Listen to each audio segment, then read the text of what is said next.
Alright, this video contains heavy spoilers for Jurassic World Rebirth. If you haven't seen the movie, go watch it, then come back and watch this. If you watch this video and feel like your movie-going experience was ruined because of it, that's on you. Spoilers, spoilers, spoilers. This video contains spoilers for Jurassic World. Spoil, spoil, spoil. Hey, guess what everyone? This video contains spoilers for Jurassic World Rebirth. I just know someone's gonna be pissed that I spoiled the movie in this video. This is the video where I spoil the shit out of Jurassic World Rebirth and let you know my thoughts more in depth. But first, I wanted to see what other people thought of it. So I asked, and here are some of the responses I got. Jurassic World Rebirth is for me a very good film, which will please a lot of fans. I saw Jurassic World Rebirth yesterday and I felt nothing. I don't really know how to feel about this one. Ending did feel a bit abrupt, but other than that, all good. The parts I liked were things I was dreaming we would watch in a Jurassic Park movie when I was a kid. Didn't care about their backstories. I didn't care about their struggles. It just didn't grasp me, and the family bugged the hell out of me. I'm super annoyed we didn't get closure on Rexy, or even a brief mention of her passing. Very mixed feelings about this one. Overall, the movie is really good. Titanosaurus and T-Rex river raft were GOAT. The raptors being killed by the Mutadons was a big no-no. My personal highlights were the raft scene and the D-Rex. Overall, it was fucking awesome. I liked the D-Rex, it was scary AF. I did not like the Mutadons. I enjoyed it, but I am bummed that they never really showed the new Velociraptors. I didn't like how the Velociraptors were just killed off in like 2 seconds.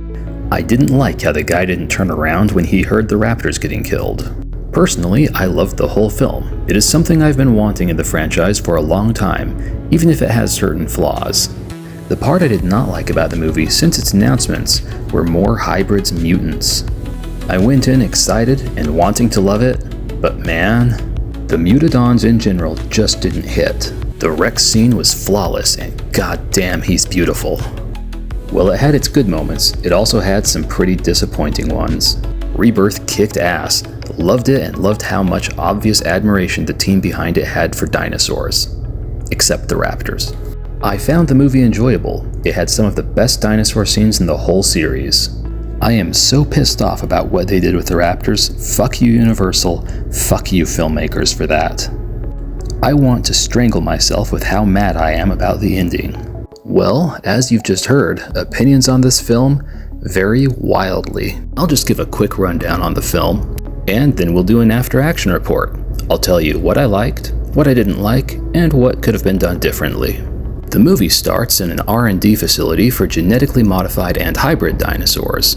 The only reason for this prologue is so that we know that the D-Rex exists, and also to essentially tell us that this is something scary that we should be afraid of.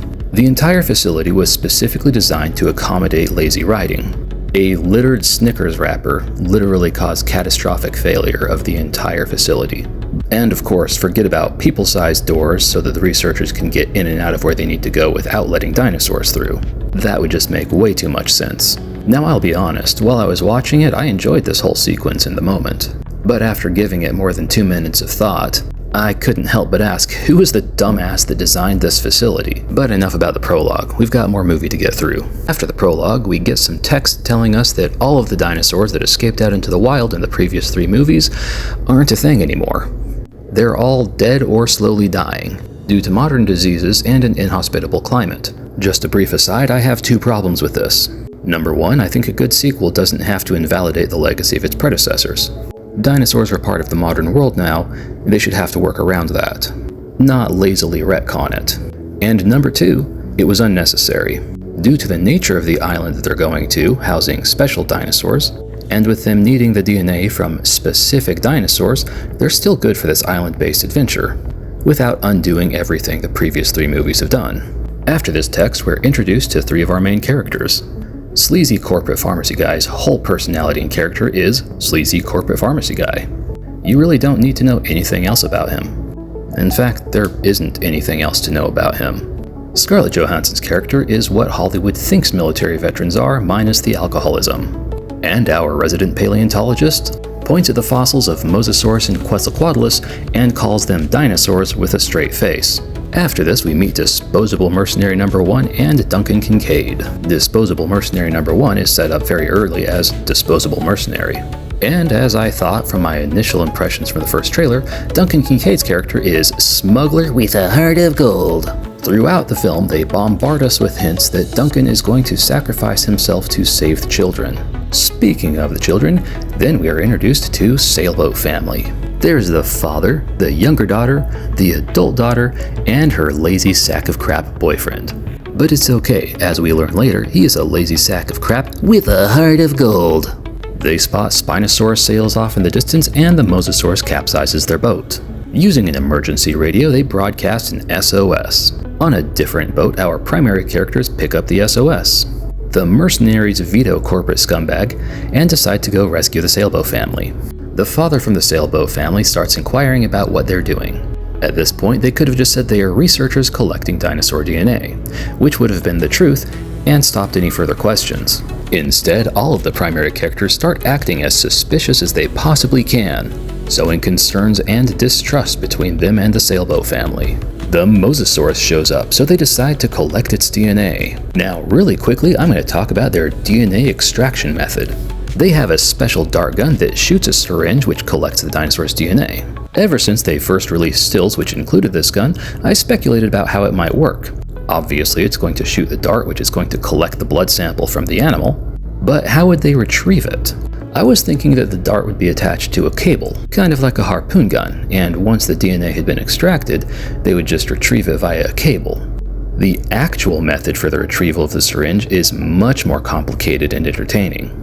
And it's almost a shame they didn't have a couple more opportunities to use it. A thrilling sequence ensues in which they collect the blood sample from the Mosasaurus. Then the Mosasaurus gets aggressive, and its Spinosaurus buddies show up.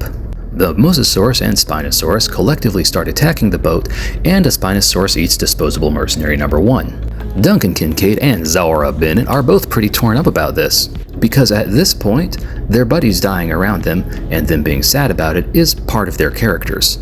But don't worry, they'll get over it. The older daughter from the Sailboat Family narrowly escapes the jaws of a Spinosaurus and falls off the boat. Sleazy corporate pharmacy guy was in a position to save her, but decided not to. Her boyfriend, lazy sack of crap with a heart of gold, wastes no time and jumps overboard to rescue her. The rest of the Sailboat Family follows shortly. Then everyone else jumps off the boat too. Except for Senior Kincaid, who runs the boat into a bunch of rocks next to a very sandy beach, which probably would have been the easier target to hit and caused less damage to the boat. The Sailboat Family regroups in a grotto and decides to strike it out on their own. Having previously been told about the workers' village and the geothermal plant, the primary characters regroup on the beach and start gathering supplies, and somehow miss a very large Spinosaurus just chilling on the beach. This Spinosaurus eats the second of 3 disposable characters, and Zora Bennett and Duncan Kincaid are all sad about it, because at this point, being sad about their buddies dying around them is still part of their characters. But don't worry, they'll get over it. Fortunately for our characters, the Spinosaurus, which are completely capable of going on land, just decide not to pursue them. Even though there were like 4 or 5 Spinosaurs and only 2 of them have eaten. Despite the loss of their boat and most of their equipment, our primary characters decide to Charlie Mike. Fortunately for them, Zora Bennett has a backup plan for extraction. After they are 24 hours overdue, a helicopter is going to circle the helipad at the workers' village, and if they are there, it will pick them up. If not, it's going to fly away and they are screwed. From this point on, we're going to switch perspectives between our primary characters and the Sailboat Family. Lazy sack of crap with a heart of gold hits a plant in front of him with a stick, startling a large animal. We don't see what this animal is, but it goes off in one direction and the Sailboat Family decides to go in the other direction. This was a missed opportunity by the filmmakers to either show a fan-favorite herbivore dinosaur or to introduce us to something new like Stegoceratops. After all, it is that kind of island. Around about this time, Sailboat Family also encounters Dolores the Aqualops. The Aqualops is Universal's like 4th attempt or something at creating their own Baby Yoda, and it's basically a small herbivorous dinosaur that behaves like a good-natured kitten. Despite the Aqualops being an obvious marketing tool, I still liked it. But that doesn't mean I'm gonna rush off and buy an Aqualops plushie, mind you. Now, as for those dinosaurs, I mentioned that the Spinosaurus opted not to pursue our primary characters onto land. This sets an unfortunate precedent for the rest of the film. All of the dinosaur encounters are one and done. We occasionally see these salamander things in the background, but they don't do anything, they're just background scenery. And not dinosaurs, so they don't count anyways. Back to Sailboat Family, it's nighttime and they have a small campfire. Lazy sack of crap with a heart of gold decides he needs to take a leak. As he is urinating, he is being stalked by a pair of velociraptors. They're out of focus and obscured by darkness. At this point I was thinking, I want this guy to get eaten by dinosaurs, but seems a little early. But you know what, I'm there for it. Let's make dinosaurs scary again. At the last moment before the velociraptors pounce, a Mutodon swoops out of nowhere and loudly and violently kills both velociraptors. Lazy sack of crap with a heart of gold is too scared to turn around. The Mutodon flies off with a dead velociraptor in its clutches, and Lazy sack of crap with a heart of gold resumes urinating. Rather than the dinosaur horror promised by the director, this entire thing is played off as a comedic bit. Around about this time, our primary characters encounter the Titanosaurus. This scene mostly focuses on a pair of Titanosaurus, and the film plays it off as though the largest sauropod in the film franchise to date is able to hide in about 5 feet of grass, only revealing themselves for dramatic effect. Our primary characters collect a blood sample without incident. After this, we turn a corner and see dozens upon dozens more Titanosaurs, which our primary characters somehow did not see or hear prior to the first 2 Titanosaurs coming out from their hiding place of 5 feet of grass. I understand that a certain amount of suspension of disbelief is involved in a scene like this, but the sheer number of Titanosaurs on a tiny island exceeds my ability to suspend disbelief. Back to the Sailboat Family. They come across a river which conveniently follows the pipelines from the geothermal plant. And as fortune would have it, there seems to be a boat nearby as well. Adult daughter goes to retrieve the boat and has a brief encounter with the Dilophosaurus. The Dilophosaurus runs away and she notices the sleeping T-Rex. The Tyrannosaurus Rex river raft scene in this movie is flawless, and that alone is worth the price of admission. After waking up from its nap, the Tyrannosaurus Rex acts like a cat who finds a new plaything that it may or may not want to eat. It curiously and half-heartedly pursues the raft. The behavior of the Tyrannosaurus Rex makes complete sense as it just woke up after eating a dead Parasaurolophus. He's not hungry, he's curious, but just like a curious cat, he still might want to kill the mouse. Sailboat Family narrowly avoids the Tyrannosaurus Rex's jaws, and then we're back to our primary group. It's time to collect the DNA from Quetzalcoatlus. This was a great dinosaur action sequence, well, pterosaur action sequence. But there weren't really any surprises as it was shown almost in its entirety in trailers and TV spots. 2 things happen in this sequence. The third and final disposable character meets his end. After saving Zora Bennett and Dr. Loomis at a key moment by throwing something at the Quetzalcoatlus' head, he gets pursued up the cliff face by it, and then swallowed whole and alive. While he was being swallowed, he was still attached to a rope, and for a brief moment, there was hope that he may be pulled from the Quetzalcoatlus' gullet. But no such luck. He was a disposable character, and this was his time. The second thing that happens in this sequence is it marks the turning point at which Zora Bennett and Duncan Kincaid are no longer that torn up about their friends dying around them. Disposable guy number 3 is barely mentioned, after having sacrificed himself to save our 2 main characters, and the whole thing is played off as, wow, that was a fun adventure. Then we see the shiny new compsognathus. Being on an island with genetically modified and hybrid dinosaurs is a great opportunity to showcase new colorations and designs of fan-favorite characters. Not that the compsognathus is really a fan favorite, but my point still stands. Unfortunately, my point means that it was a missed opportunity. Also unfortunately, with the exception of a very brief cameo by an Ankylosaurus, we are done with dinosaurs in this movie from here on out. That's right folks, no more dinosaurs. On to Act 3. The Sailboat Family and primary group of characters reconnect at the geothermal plant in Workers Village, in front of a convenience store, which was very obviously pulled from the novel The Lost World. This would have been the perfect opportunity to showcase a chameleon variant of Carnotaurus. After all, an island with genetically modified dinosaurs and hybrids would be the perfect place for it. Or the new velociraptors, but instead we get the stupid fucking Mutodons. The Mutodons proceed to terrorize our protagonists. They don't do anything special, have any special abilities, they don't even use their ability to fly in this scene. They're just a stand-in for raptors, because some genius at Universal decided that dinosaurs don't excite people anymore. The sailboat family takes refuge inside the convenience store. Zara Bennett and evil corporate pharmacy guy hide under a vehicle parked in front of the gas pumps. And Dr. Loomis and Duncan Kincaid run into the laboratory, which was very conveniently located to the convenience store. Dr. Loomis goes to get the attention of the helicopter in the nick of time. Sleazy corporate pharmacy guy takes the vehicle that him and Zara Bennett were hiding under, and Zara Bennett, sailboat family, and Duncan Kincaid all independently discover a series of service tunnels underneath the workers' village, which lead to a dock with a boat ready to go. Dr. Loomis sees the light of the helicopter coming through the fog to get him. But the helicopter's not coming to get them, it's actually in the jaws of the D-Rex. The D-Rex crunches down on the helicopter and throws it, causing it to explode and killing the crew members. The D-Rex is painfully slow and seems to be almost blind. It has ample opportunity to kill and eat the little girl from the sailboat family, but doesn't. Because it doesn't see her, because it's too slow, I don't know. It does kill and eat sleazy corporate pharmacy guy in a move that surprises no one.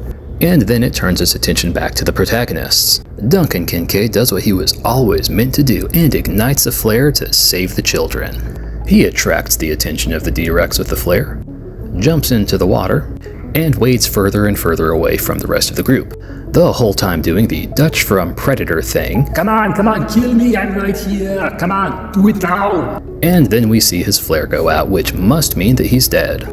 The D-Rex very painfully slowly lumbers back towards our group of protagonists, who start puttering away in their own little boat. Then the D-Rex just loses interest. Our primary group sees a flare go off. It's Duncan. His character screened well with test audiences, so they can't kill him off. Duncan climbs into the boat and the movie ends. That's it, that's all. What did I like about this film? It had some great dinosaur action sequences, and even if the filmmakers chose not to take advantage of it, the nature of the island, creating modified dinosaurs and hybrids, gave them the opportunity to have classic dinosaurs with twists, like a chameleon Carnotaurus, or raptors with a vocal mimicry ability. I liked the treatment of the Dilophosaurus. Despite not having its own action sequence, it did feature in the T-Rex river raft scene, and sported a spotted frill. This was the kind of subtle reference and callback that I appreciate. I didn't like the Mosasaurus in the Jurassic World trilogy. I thought it was one of the most boring animals featured, especially considering how heavily marketed it was. I liked how it was utilized in this film. Not once did it leap out of the water, bite something suspended from the air, and then sink below the waves, which is all it did in the last 3 movies. I liked the props and set design. I liked the cinematography. Before I get into the things I don't like, I'll tell you a couple of things I was indifferent to. I was indifferent to the characters. They had all of the complexity and emotional depth of a puddle. And that's fine. I went to this movie to see dinosaurs. I was completely indifferent to the Titanosaurus, which was just a generic Jurassic franchise sauropod. I really was hoping it was going to use its diplodocus tails to do something dangerous. And now for the things I didn't like. All of the dinosaurs were one and done. The treatment of the velociraptors was appalling. I feel the D-Rex was boring and unnecessary, and could have been replaced with any large carnivorous dinosaur. With the exception of a brief cameo by the Ankylosaurus, there were no dinosaurs in the entire third act of this movie. A dinosaur movie, mind you. And finally, an anticlimactic ending. This movie takes you for a ride, and then just leaves you there. Jurassic World Rebirth wins the 2025 Edging Championship. And now what they could have done differently to make it better. For starters, the Spinosaurus could have continued to hunt the main protagonist group, while the Tyrannosaurus continued to hunt the sailboat family throughout the entirety of the film. This would have given us a constant threat, as opposed to just moving from one action set piece to the next. It also would have set up a climactic dinosaur fight between the Spinosaurus and Tyrannosaurus when they both followed their respective groups of prey to the workers' village at the end of the film. The film shouldn't have sidelined dinosaurs for hybrids and mutants. If you're going to keep the D-Rex around, have it fight an actual dinosaur and get killed off, and maintain a theme of nature course correcting. And finally, concerning Mutodons and Velociraptors. My intention with this video is to give an honest assessment of the film as a whole and not to vent about the aspects I didn't enjoy. The filmmakers did what they did, whether they were intentionally trolling audiences or held the misguided notion that fans aren't excited by dinosaurs anymore, or they're just plain stupid. I think it was the wrong decision. It wasn't even pulling a JP3 on the Raptors the way they did the T-Rex. In Jurassic Park 3, we at least got a good dinosaur fight scene. Not a piss joke at the expense of a fan-favorite dinosaur. And worst of all, me and many other fans are now predisposed towards having a negative opinion on the Mutodons, which could have been an interesting creature or character in their own rights. I enjoyed Jurassic World Rebirth, but it is a deeply flawed film. The sum of this movie is less than its parts.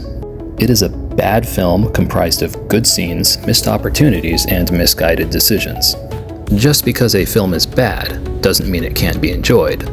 And just because a film is enjoyed doesn't mean that it's good.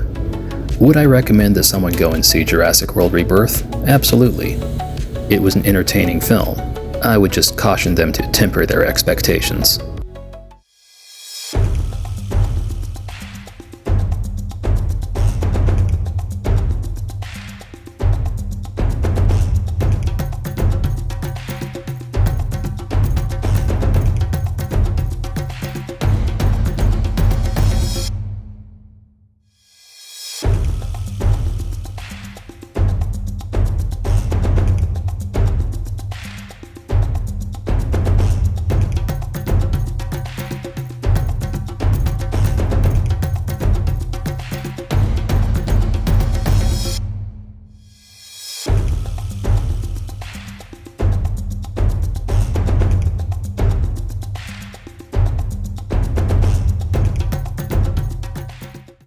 I've said it before with reviews of Hammond Collection figures, and I'll say it again now. Everyone is entitled to their own opinion, and taste is subjective. We don't all like or enjoy the same things. And there is nothing wrong with enjoying something that is objectively flawed. The opinion that I hold about something doesn't invalidate your opinion. But if you can't handle people having different opinions than you, well, get fucked.